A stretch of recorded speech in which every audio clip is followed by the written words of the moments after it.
A tendência de fazer permutas e trocas de uma coisa por outra é comum a todos os seres humanos e em todas as épocas. Adam Smith. É óbvio, não é mesmo? É como dizer que a grama é verde, mas hoje isso é necessário.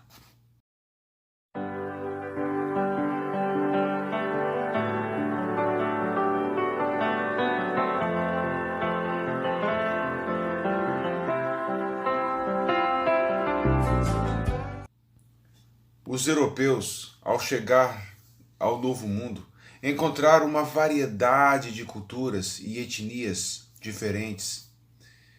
E cada etnia tinha sua cosmovisão própria e seus arranjos tecnológicos.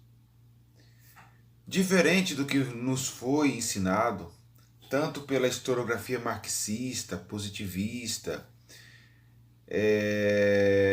que os índios que viviam no Novo Mundo eram como se fossem eternas crianças, crianças crescidas, ingênuos. Daí o europeu chegou aqui no Novo Mundo, descobriu o Novo Mundo e passou a lábia nos índios, fazendo-os trabalhar para si,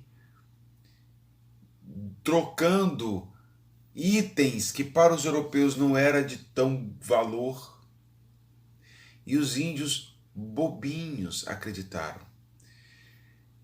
No fundo, a história escolar e a história marxista prega isso: os índios oprimidos e os europeus opressores. Mas antes de seguirmos nesse conteúdo, eu convido a você a, na descrição, apoiar o nosso canal. Se inscreva, deixe abaixo seus comentários, sugestões, ative o OK, beleza? Então, os índios do Novo Mundo, as populações e civilizações indígenas, eram sociedades altamente complexas. Havia toda uma estrutura e uma hierarquia social. Também havia escravização das comunidades indígenas, digamos, inferiores, dominadas, subalternas. Os índios que aqui viviam, ao decidir trocar a sua mão de obra em favor em prol de um espelho, de um anzol de metal, de um machado, de uma tesoura, eles faziam isso com uma relativa ou talvez total autonomia. Eram comunidades, era uma sociedade. Havia todo um sistema de crenças, de valores, havia tecnologias. Muitas das tribos indígenas não desfrutavam das tecnologias que os europeus com relação ao manuseio do metal. Mas, ao perceber que o metal seria um item valioso e importante para a sobrevivência, de prontidão, decidiram fazer a permuta. A ideia de colocá-los, os índios, como uma vestimenta de oprimidos, de coitados, é esvaziá-lo de sua capacidade intelectual, mental, como se fossem crianças. Mas a tese de Robert Wright, nesse livro Não Zero, A Lógica do Destino Humano, apresenta que as civilizações indígenas, onde foi possível maiores trocas comerciais, tecnológicas, religiosas, etc., fizeram com que estas sociedades dominassem e sobrepujassem as outras. Há também uma tese de que a tecnologia não deve ser um marco de uma sociedade mais ou menos evoluída. Os antropólogos que defendem essa teoria geralmente são aqueles que se inspiraram em Franz Boas. Robert Wright vai contar a história de duas tribos de esquimós. Há uma tribo de esquimós denominado Nunamiutes, nome complicado, Nunamiutes, eu não sei se assim pronuncia, peço até as desculpas, que são povos, tribos, são esquimós voltados a uma cultura ali local, a uma base social, familiar, etc. E compara com outras etnias esquimós. Ele vai se chamar Tareumiutes. Eu estou falando como se escreve, não sei se é assim a pronúncia. Essas outras tribos de esquimós, eles vivem da caça e da pesca à baleia. Então, no ato de pescar a baleia, de caçar, exige cooperação entre os indivíduos, exige ordem social, exige trocas de informações e técnicas.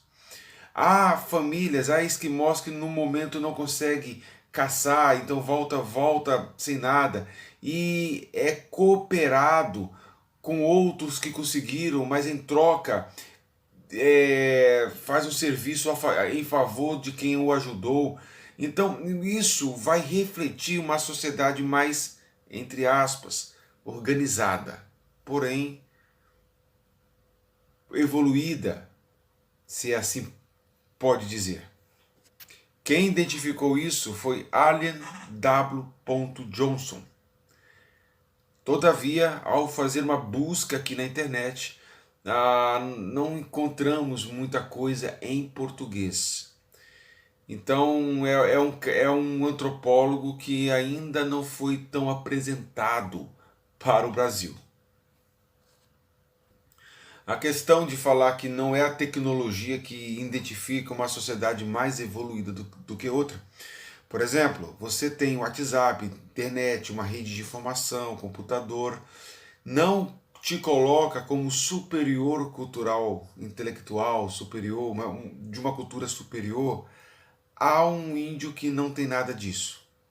Porque tudo depende do seu contexto, das necessidades que a natureza e o contexto exige de você. Logo, se você for morar no campo, em contato direto com a natureza, muitas das ferramentas que você usa no mundo urbano serão inócuas, serão sem valor.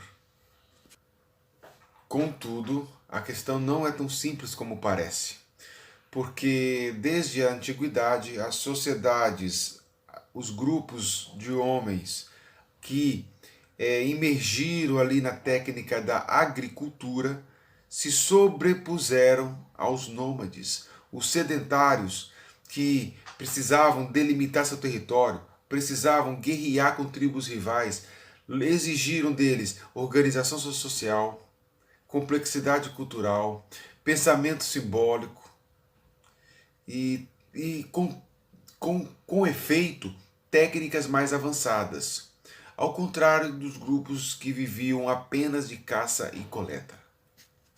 E quando você vai na história, você percebe que um dos fatos, um dos marcos temporais está justamente no uso de ferramentas.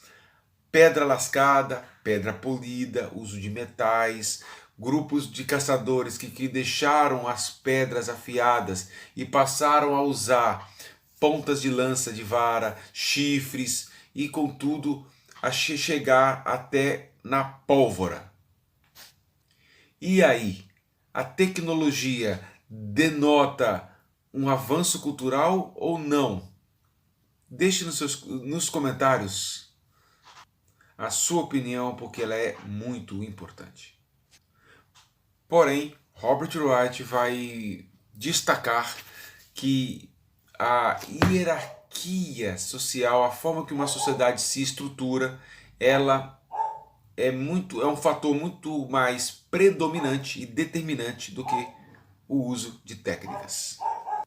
E o motor gerador, o motor que alavanca o processo e a roda da história, está justamente na busca do homem por status, poder e domínio. Gostou do conteúdo? Não esqueça, dê seu like. Aqui é César Augusto, história pra dentro da cabeça.